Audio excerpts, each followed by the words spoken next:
आफत ड्रामे की अगली किस्त में आप देखेंगे कि कफारा ड्रामे की सितारा ने यहाँ पर तो तबाही मचा रखी है। वहाँ पर जितनी मासूम थी यहाँ पर इतनी ही आफत बन चुकी हैं सबके लिए।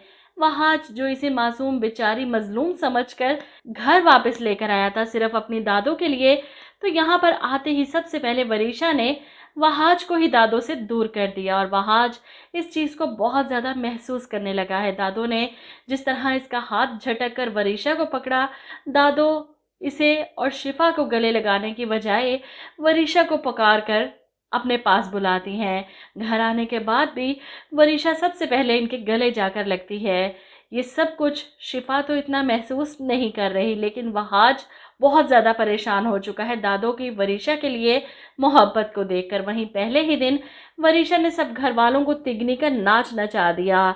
दादों को कमरे में छोड़कर बाहर आकर सबसे कह देती है कि वो सो रही हैं बहुत गहरी नींद, इन्हें कोई डिस्टर्ब ना करे। ऐसे में वहाज ऑफिस जाने से पहले दादों से मिलने की बात करता है तो वरीशा इसे टोक देती है, सुना नहीं, दादो सो रही हैं, बेहतर यही होगा कि अभी इन्हें डिस्टर्ब ना किया जाए, मैं तुम्हारा पैगाम दे दूंगी इन्हें, तुम उनसे मिलना चाहते थे। वहीं शिफा भी जो स्पेशल नानों से मिलने घर आई थी, वरीशा इसे भी मिलने नहीं देती। इधर मेहरुन्निसा जो सास के लिए नाश्ता लेकर जाना चाहती थी कि इनके मेडिसिन का टाइम हो रहा है, तो वरीशा इन्हें भी मना कर देती है। आपको बताया तो है वो सो रही हैं, वो उठेंगी तो मैं खुद आपसे कह दूंगी आकर नाश्ता ले आइए। अब वरीशा की बातों पर यकीन कर लेते हैं सब। ऐसे में वरीशा कमरे में बैठी दादों के सराहने कि दादो इस घर में किसी को आपका ख्याल नहीं, देखें कोई भी आपको पूछने तक नहीं आया। वो अकेली बैठी दादों के कान भरती रही और जब मेहरुन्निसा कमरे में आती हैं कि अम्मी आप जाग गई, जिस पर इनकी सास फौरन गुस्सा करती हैं, आज किसी को मेरी फिक्र नहीं, किसी ने मुझसे नाश्ते तक का नहीं पूछा, घंटे गुजर गए, मैं कब से यहाँ बैठी हूँ, दवाई भी खानी है मैंने, कोई मुझसे मिलने तक नहीं आया, वहाज भी मुझे मिले बगैर ऑफिस चला गया, शिफा आई थी वो भी नहीं मिली मुझसे। ये सुनकर मेहरुन्निसा परेशान हो जाती है, अम्मी मैं नाश्ता लेकर आना चाहती थी, वहाज भी आपसे मिलना चाहता था, शिफा भी आपसे मिलने ही आई थी, लेकिन वरीशा ने हम सबसे कह दिया था कि आप सोई हुई हैं, जिस पर वरीशा मुंह पर मुकर जाती है। बड़ी अम्मी मैंने कब आपसे कहा कि दादू सोई हैं, दादू तो कब से जाग रही हैं, आप झूठ क्यों बोल रही हैं, मुझे बुरा बनाना चाहती हैं दादू की नज़र में, दादू मैंने इनसे ऐसा कुछ नहीं कहा।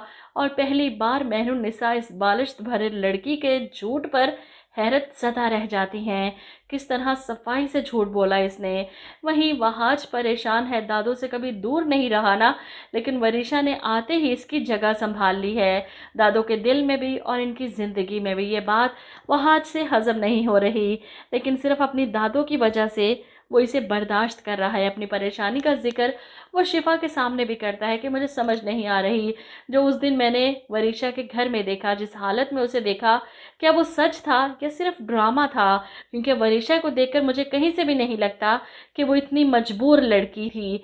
अब शिफा तो वरीशा का साथ देती है कि वहाज तुम कुछ ज़्यादा ही सोच रहे हो, लेकिन वरीशा अपनी असलियत जल्द ही वहाज को दिखा भी देती है।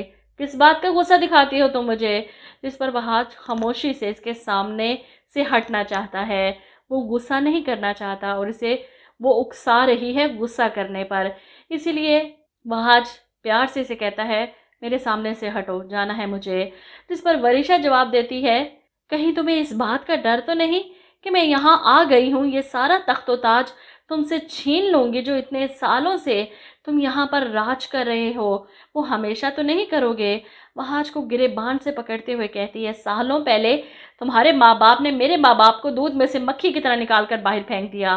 वो साथ ही वहाज को धक्का भी देती है, तुम लोगों को इस बात का डर है ना, मैं यहाँ आ गई हूँ, अब तुम सब लोगों के चेहरों से नकाब उतार कर फेंक दूंगी, इसी बात का डर है ना तुम्हें।